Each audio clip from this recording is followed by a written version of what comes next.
The demand that they have asked, that they wanted legislature to assure them that the structure of the welfare department would be changed.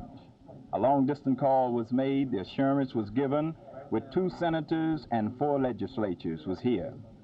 Uh, this assurance was given. So it was given to those people that this would be done. I know that this have been done.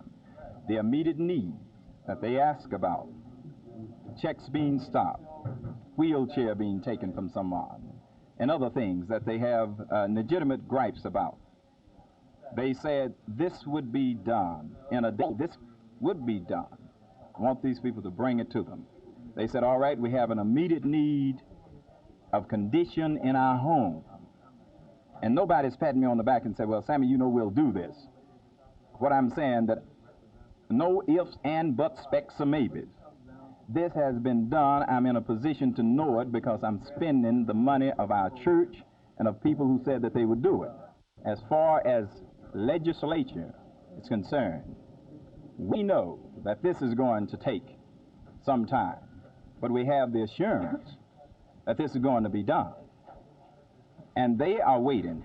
The thing that they don't want to happen, legislature don't want to happen, I don't want to happen, is that these people will be arrested and carried off to jail. This would ultimately make a great setback for the cause, would it not? Legislature have said it would take a strong weapon that they would need out of their hand because they would be placed in the hand of the court. Do you think the major holdout is being by the SNCC leaders or by the people themselves? I know one thing, that the holdout is a holdout. No one has come up and accepted what we agreed to do. This I do know.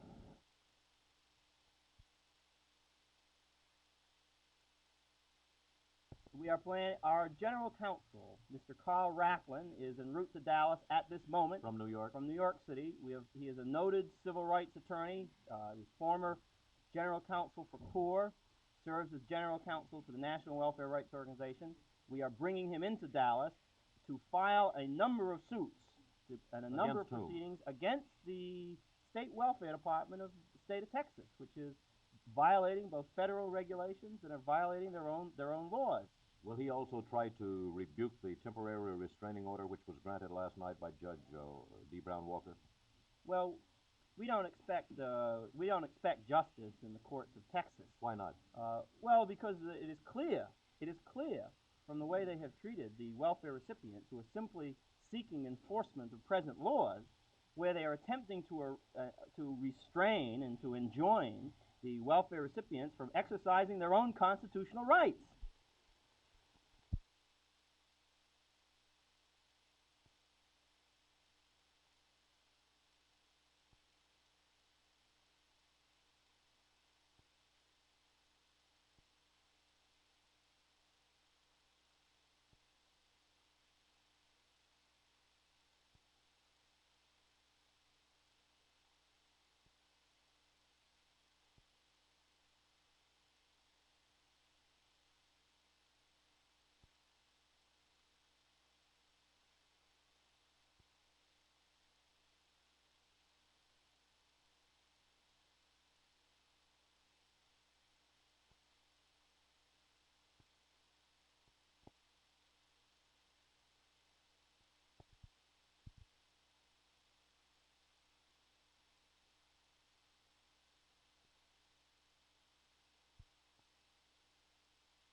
We have won this victory, and we're not giving up.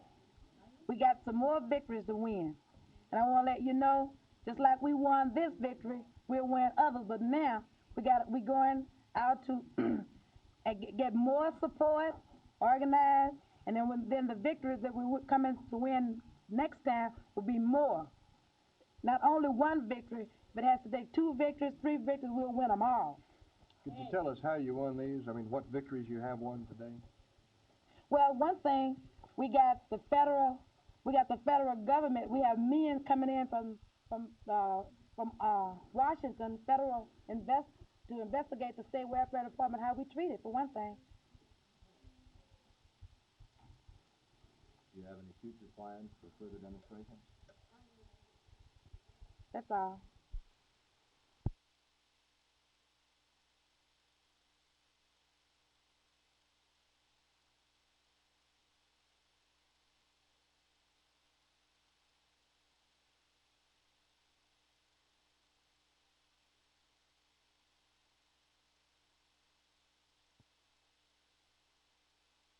I was called by representatives of the mothers of the Dallas Welfare Rights Organization, and I was glad to come down to lend my support to their struggle for adequate income and for dignity, which is what they are struggling for here in Dallas. Can you give us an idea of what you plan to do now that you're here, and will there be any different tactic than what we've seen the last 2 or 3 days? Well, number one, I am going in to meet with them to express my support for what they are doing, to tell them that the National Welfare Rights Organization backs them in every way, on every demand. And I might say that some of their demands are actually the law. They are simply demanding that the Welfare Department obey the law.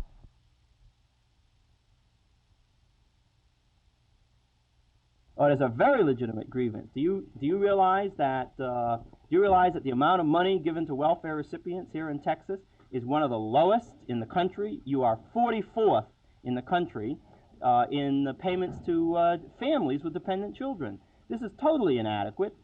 You give on the average, about $27 per child for all of the child's needs. This is totally inadequate, and a $100 grant, special grant, is very reasonable and should be done immediately.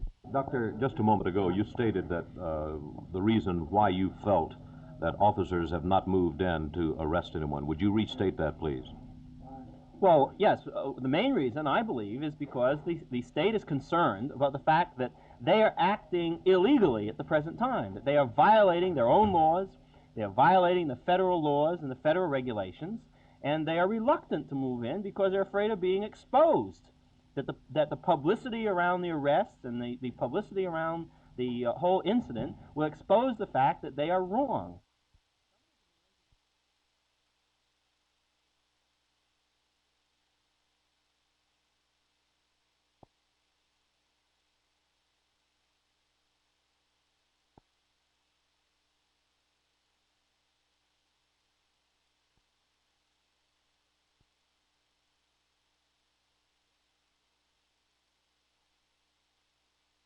Matthew, if the welfare office completes its move today, do you expect the welfare mothers and the protesters there to move to the new location? Are they prepared to move wherever necessary? Yes, they are. Anywhere? Anywhere. Down to City Hall, the mayor's yard, as you said a moment ago, or any place? Did you mean to say that? Any place. Do you think they will? Have they already made this decision and will move? Yes, they have, You think they'll move today? if necessary. How long do you think this demonstration will continue? As long as the state drags its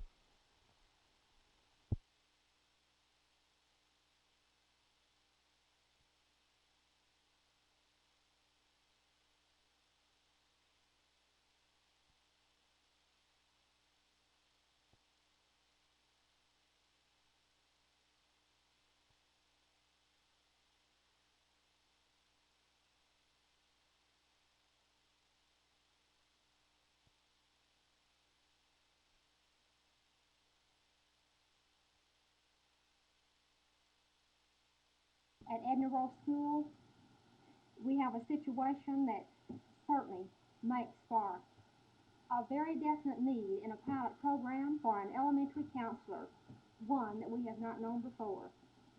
A male counselor, one that is often the missing link in a family unit. There we have 125 boys and girls that are not living with their parents. 13 lives with one parent, and that parent works. 115 live with parents, and both parents work. That's 253 students out of 434 who have psychological overtones in varying degrees because of their environmental situations. For them.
It's heavily wooded. There are many canyons, and there are no roads except logging trails, and they have kept it this way on purpose for hunting and just as a wilderness. Do you think that what are your chances, you think, of ever finding anything? Have you ever considered the odds? Well, we believe it, not necessarily us, but someone will stumble upon the plane, maybe a hunter or somebody fishing. And then, well, within a year, I'd think it'd be a long time.